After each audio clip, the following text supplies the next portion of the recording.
에 시디 퍼래 투빈 커가 부카 커가 레이브 말이다 페마 칼레는서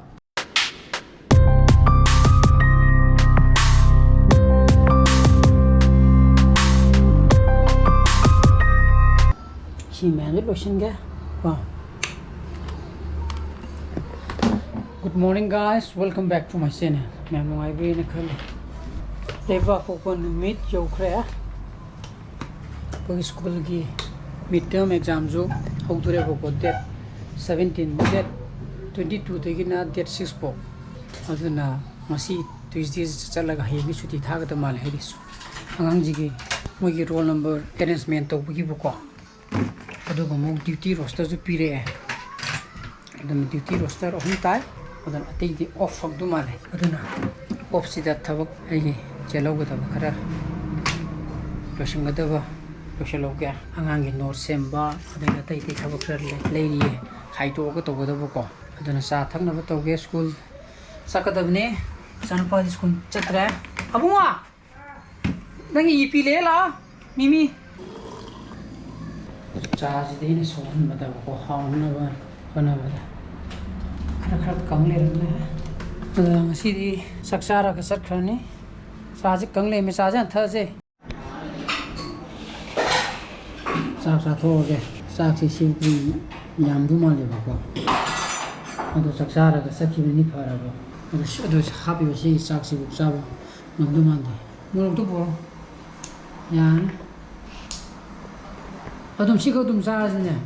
ये उनको कितना Yung sabo sa hindi yung sangan na no. Ada di pandi chat ho ka chalaga. Pwede ti pati lay na thagale skunda. Kung tarama thoy na hay koi break matam da. Koi ozan bim state awardee ogi budo. Anda ki this is the celebration na bigi buko. State award pumage. Adu ge koi madam duna मागी मधुगी celebration तो बोइना T party तो नेना कोई school के group तो थाकर पाई तारे को अंदर की तो गिबत कोई की चेट की दिस इज द सेलिब्रेशन तो मोगा फंगी बने मको खन बगा तो बगा तो लेरा में सिगी रिम शॉट फाउदो बगी लंबी जे ट्रैफिक जाम तमाम ओइले में को जिंगदरा गदि लाप सिगी लंबी जे दु ओइले में ट्रैफिक जाम सोमदी लापजना कोमे दो सोमदी की सपजना लेंगे जने गाड़ी में आम गाड़ी में सा गया थोजन मजना मु जाम होइंदनी ओ जो लाइन द लादी फागदबा अदन स्कूल दा योरे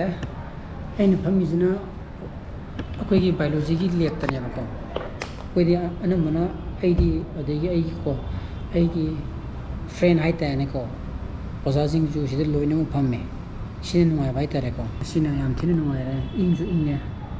अदोंग सिजे हाफ हॉलिडे तंगनेना हाइरिबको 11:15 फाइदे सुति थाने ना हाइरि दो हायेंग जन स्टडी लिप थागदबको अंगां जिनि लाइक पानबगे हंचितेगी एग्जाम नेबा एनिंग साहेबो डेट 6 को अदन हाय पुंग 11:15 दा हाफ हॉलिडे तौरनी अदोंग सिजे प्रैक्टिकल लाइबने आइगी अदो तौरोय I after break the name pung tram to me from a digit over the name of I don't know 11:15 taka and sagi tea party to your with them hungry when season a quick lap. Asai di pung tram to my fire to them go school again. Do a table sapay of cra Saturday do has a Imphal again. I'm becoming fully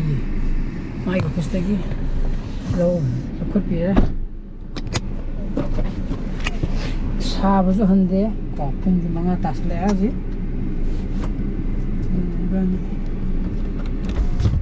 यार बा न दु ऊपर के हरा आई वारे बा मुंडे chancy ना फरा बा कब देंगे ए सीधी फरे है तू बिन खगा बुखार खगा लेबे माली जा फे मखा ले सो कोई Thoibi ngrang na dana ngrang masakra sagatpa to gungang da mo chile hai jini ko takta ding gunus kras sala bodi masadi kitang ingdam cham mini khang de khara torok ko hai sidi massage khare ni he adi doctor di yamong china doctor chale ko keno da chingmirong ge ko gi doctor na san da atai hospital nung da ko atai hospital da pediatrician phang de badagi adun yum de yore iru mai thage mang na pina loire tu ga chakla ka om thak thajine ha amula ene he ana ba mi jumula ene ji no phe ma kha de le no mi chalo chama cha se phen thai da nang ko phe ma kha de le no cho tamudi ka chakra ba adana iru telu thoge chwa he iru mai thaba lora aduga video editing ju blog su editing to bulu re ba ko hojiti blog su editing to bu gi matam ji kaya phangdre ko nundang to re war ni te tumninge dik school du ju to bu gi matam je ta phangda ba hai tare ko yam ka he na aduna ne aduga ije ai sasi taxi channel do muthalani na haidana mututi kan de video me ama download tokthokani haigidana ado ngasi bu tokdri bu ko ai jeng mudraba adegi ado hojikata ninjenge aduna asi degi download khaga tokthokko haurage video su phanam yamane ba aina mudu thagali do nifu manga yakhai me sum du male ko mudu thaga pa mudu download tokthokko loraga adegi channel do mai bye bye the end toga delete to ka video ne ko aduna ninjeng kanda ai video khaga down tokthokko haurage asi degi ko adana gi nushira ba gi sanu pa ga homina ba gi laptop samthi di no ai ma gi keypad ka jam smooth am ori ko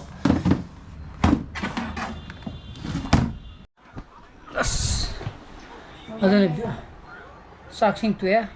aduga video ai youtube ki ai chasi taxi ki video gi do khaga download to bo hore ba ko the size file size yam pick pa haitare 160 MB the 85 MB ga na ga oye ba ko ado khara chauna high quality de download to ya bram to check to ki ko na jage da heng thagal pa kan da yam seng da ba man de ba don hoji pum te mo kha ju ta tasale video ju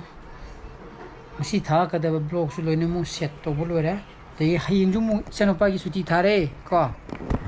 ai gi di kino thare ba heng ai yo oina di ai gi school to na di study di ado kare ado heng banne ga jo ai ko aduna chano pa ju suti thare yamna phare yamna nungai re adun mayam ai ngasi blog matai ni senjara ga ai blog su pam thogadi like to biramo share to bio anu views oi bio subscribe to biramo kon misana bajale bio so please be safe and be healthy bye bye good night